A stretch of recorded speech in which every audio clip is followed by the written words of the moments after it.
दराज पर कारोबार शुरू करने से पहले सबसे खतरनाक गलती मॉडल चुनने में होती है। यहाँ ज्यादातर लोग ये नहीं पूछते कि कौन सा मॉडल पाकिस्तान में चलता है, बल्कि ये पूछते हैं कि कौन सा मॉडल ज्यादा तेजी से पैसा कमाता नहीं, पैसा दिखाता है। यही सवाल उन्हें तबाही की तरफ ले जाता है। दराज पर हर मॉडल कामयाब नहीं होता, चाहे वो कागज पर कितना ही खूबसूरत क्यों ना लगे।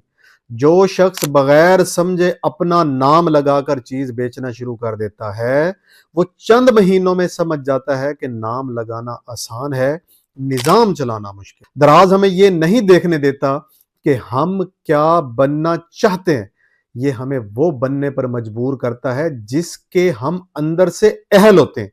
अगर हमारा मॉडल हमारी सलाहियत, सरमाया और बर्दाश्त से बड़ा है तो दराज हमें वही रोक देता है।